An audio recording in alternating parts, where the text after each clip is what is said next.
이번 주부터 우리는 역대기를 묵상해 가고 있습니다. 특히 이번 주 11장까지 족보가 진행되고 있습니다.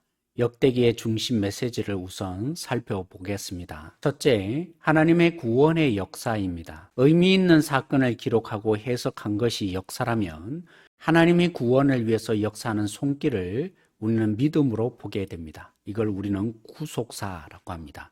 우리 성경에는 사무엘서와 열왕기서 다음에 역대기가 배치되어 있어서 유대인의 성경 전통에는 성경의 제일 마지막이 배치되어 있습니다. 구약의 모든 내용을 요약하는 굉장히 중요한 성경입니다. 두 번째, 소망의 메시지입니다. 포로에서 돌아와 성전과 성벽이 재건되었음에도 하나님의 임재와 더불어 메시아로 인해 열방을 통치한다는 하나님의 약속의 말씀이 전혀 성취되어 있지 않는 현실이었습니다. 그래서 역대기를 통해 다윗과 역대 열왕들의 이야기를 통해 미래에 대한 소망의 메시지를 전하고 있습니다. 특히 사무엘서 7장에 다윗에게 하나님이 언약하신 것을 하나님이 신실히 이루어 가고 있음을 믿게 하는 데 목적이 있습니다. 그렇다 보니 1장에서 9장까지 족보에는 두 가지 계보를 강조합니다. 첫째는 약속된 메시아의 계보입니다. 유다의 계보를 따라 다윗 왕에게까지 이릅니다. 둘째, 다윗으로부터 당대까지 족보를 기록하는데 여기에 강조된 것은 제사장 직분을 받아 성전에서 섬기는 아론의 후손입니다. 성전을 짓고 영원히 통치하는 다윗의 언약을 계속적으로 염두에 두고 족보가 진행되고 있음을 볼 수 있습니다. 족보에는 특이점들이 기록되어 있는데요. 몇 가지만 살펴보도록 하겠습니다. 역대기 1장에는 창세기의 족보 서술 방식대로 기록합니다. 아담으로부터 시작하여서 악인을 먼저 기록하고 주인공인 의인을 기록하는 형태로 나타나 있죠. 점점 악화되어가는 세상에도 불구하고 하나님의 개입으로 여전히 세상이 유지하고 있다는 것을 보여주는 방식이었습니다. 근데 역대기 2장에는 거꾸로입니다. 가장 중요한 인물을 먼저 기록합니다. 2장 1절 말씀에 이스라엘의 12아들을 소개한 뒤에 첫 번째 아들인 루벤 가문을 기록하는 것이 아니라 다윗이 태어난 유다 가문을 먼저 서술합니다.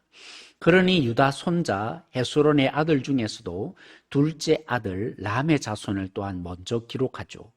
여기에서 다윗이 태어나기 때문입니다. 이렇게 역대기 1장부터 9장까지의 내용의 핵심은 다윗임을 처음부터 알게 합니다.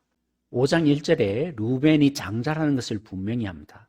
3절에도 다시 한번 표현하죠. 하지만 진정한 장자는 요셉에게 주어졌다는 것을 해설합니다. 그 이유는 루벤이 아버지 야곱의 아내인 빌하와 통간을 했기 때문이라고 설명합니다. 이에 비해 요셉은 어떻습니까?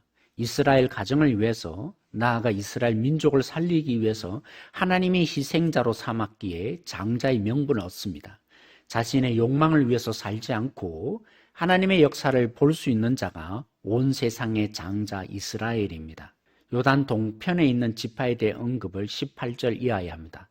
하나님의 도우심으로 가나안 동편을 차지했던 그들이 우상을 숭배함으로 아수르에서 폐허가 됩니다.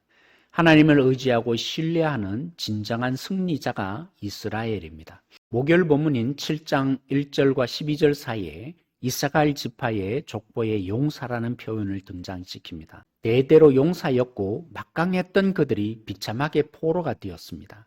용사였던 베냐민도 마찬가지죠. 자신의 힘이 아니라 하나님께 순종함으로 살아가는 자가 이스라엘입니다. 8장 29절에서 31절까지 예루살렘에 거주한 기브온에 대한 언급이 등장합니다.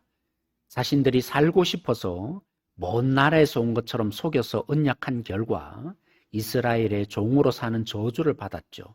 하지만 그들은 이스라엘의 중심인 예루살렘의 거주민이 됩니다. 그렇다면 종으로 살다가 다시 돌아온 이스라엘에게 하나님이 다윗에게 약속한 언약을 어찌 성취하여 주지 않을 수 있겠습니까? 금요일 본문인 9장 2절에 바벨론 포로에서 돌아와 처음으로 이스라엘 땅에 거주한 자들이 제사장과 레위인이었다고 서술합니다. 하나님께 불순종함으로 포로 생활이 시작되었다면 회복의 시작은 성전에서 봉사하는 자들, 그러니까 하나님 중심에서 회복이 시작되고 있음을 보게 됩니다. 역대기의 족보에 그토록 강조하고 염두에 두는 다윗 언약이 예수님에 의해서 성취되었습니다. 성전이신 예수님을 믿는 우리를 하나님이 거하는 성전으로 지으셨고 주님의 통치를 받는 생명의 사람으로 창조해 내셨습니다. 주님의 임재와 교제를 누리는 영생의 복이 얼마나 큰지 깨닫는 행복한 신앙생활이기를 소망합니다.